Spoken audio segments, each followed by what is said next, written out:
People, welcome to my channel. I'm Karen, and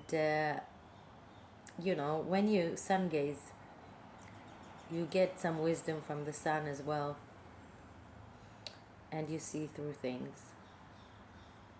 And one of the things that I want to talk about today is our evolution as human beings, and what has particularly been happening with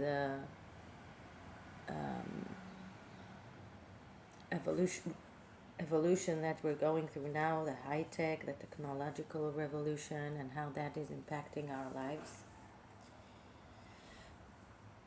Um, but also really to understand that the way that we're living now is not designed for us to be at the optimum well-being, right?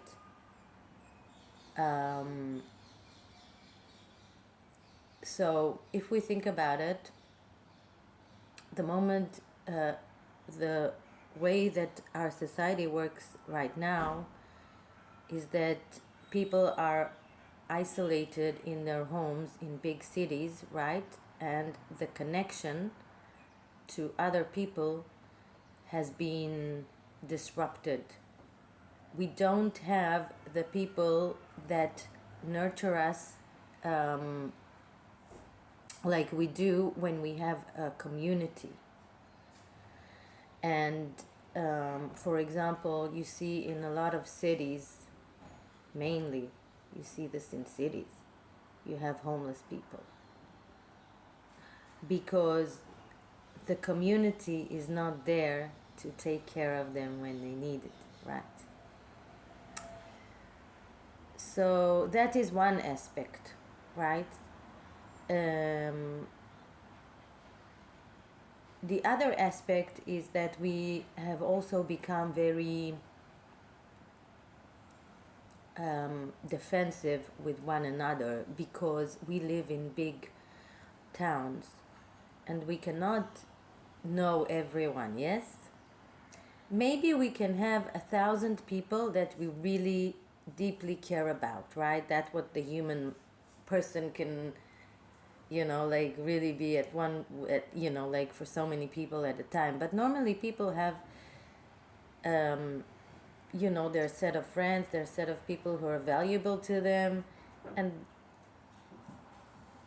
if you live in a small community and you know the people around you are like 10,000 people, you are likely to protect them and, not to be so defensive when you meet them.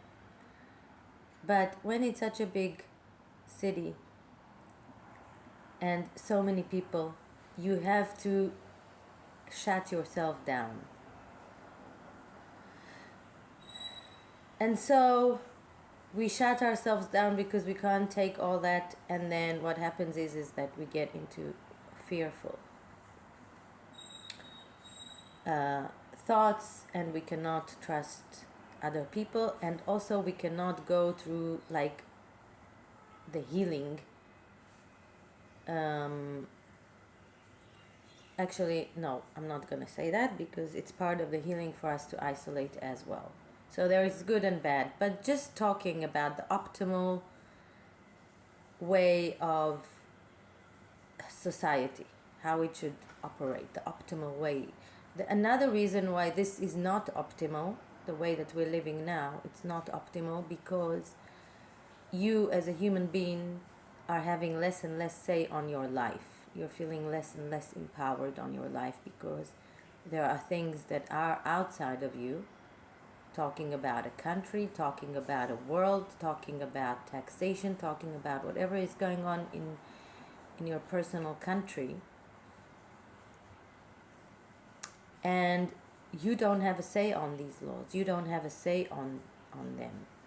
Besides the fact that man-made laws are like, let's say, illegal, in my opinion, because we are born free and we should be free to choose our experiences, right? And while there is good in having and order, the man-made laws where you deny people from doing certain things, that is a problem. And a lot of the laws actually are like for economical reasons and other things, but it doesn't really matter. The point is, we don't have a say on our life. Not enough say. And this is going to be very frustrating for people.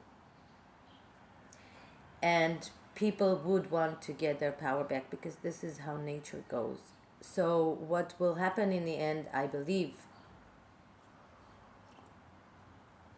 is that we will have to move away from being and living in cities. We'll go back to living in nature and in smaller communities in which we have a direct impact on our life. And we might go into communities that align with our values, with people who have the same values, with people who have the same ideas as us, maybe the same goals or the same aspirations in life as us, right? And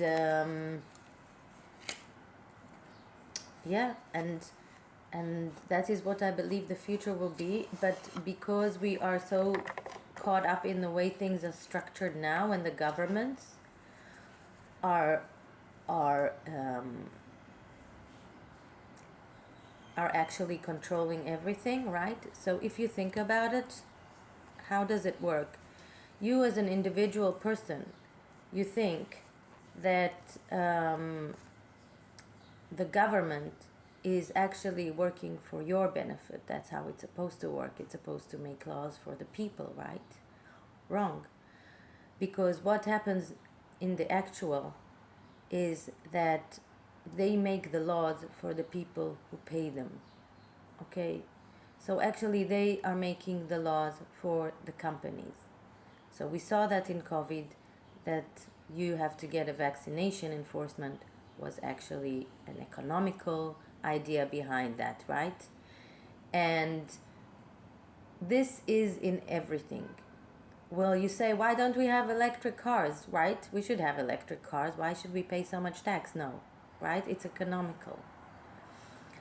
Or why are they teaching such and such in school? Why haven't they changed the teaching system to teach people actually how to handle life properly, how to be smart about life? No, because that's against the system, right?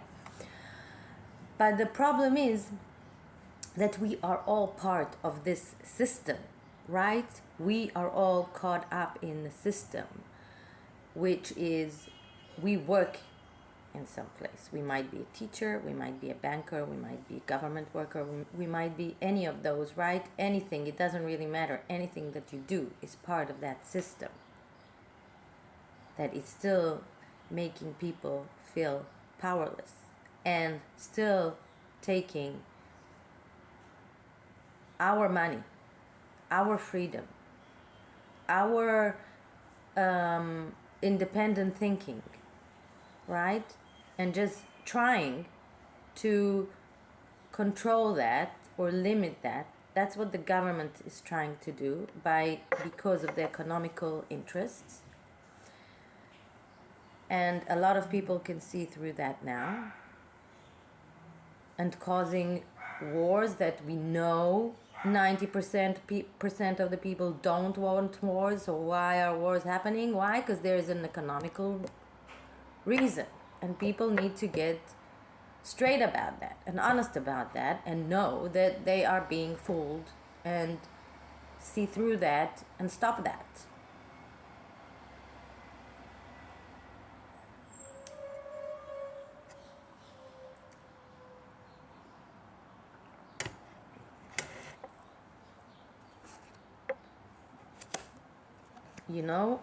It's it's in everything that we do. It's in the media. It's everywhere. So the thing is, we have to learn our lesson? What have we learned from World War II?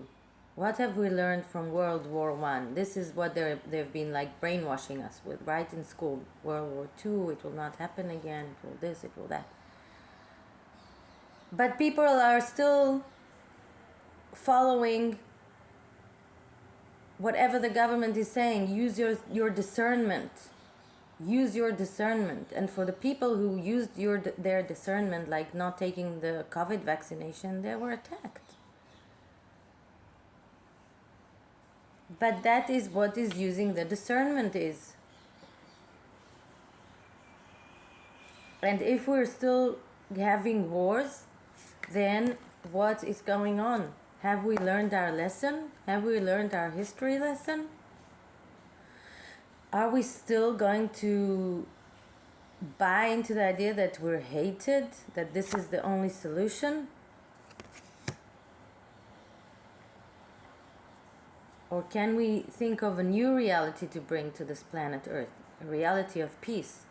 A reality where we take our power back as individuals.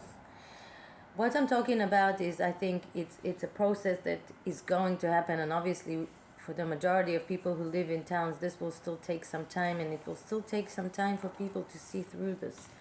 But it's always good to start to see at some point.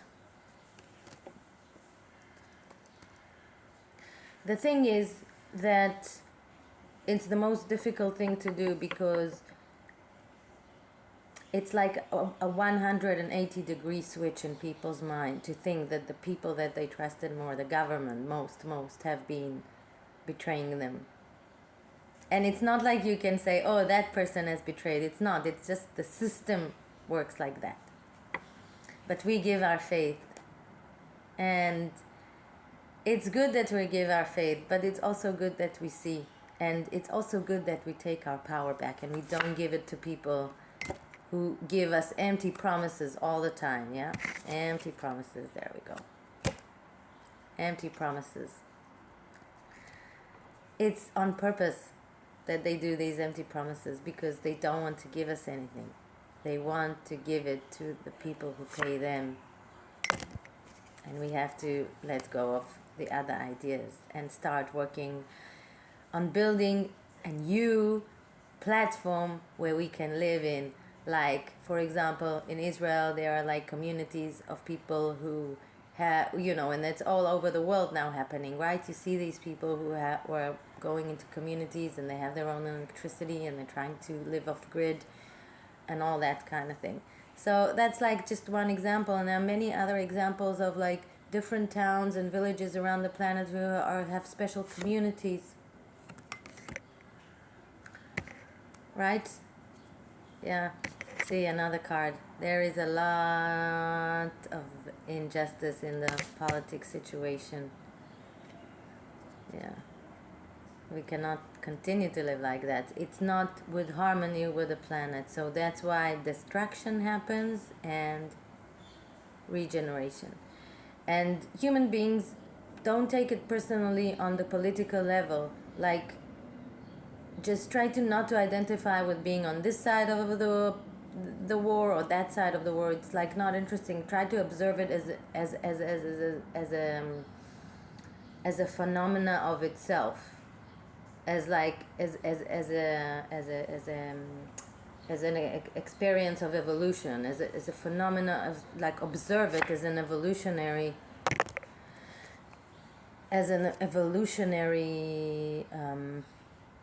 step, because the breakdown here, underlying instability, the breakdown has to come for the new to erupt. And this is all in any evolution, right?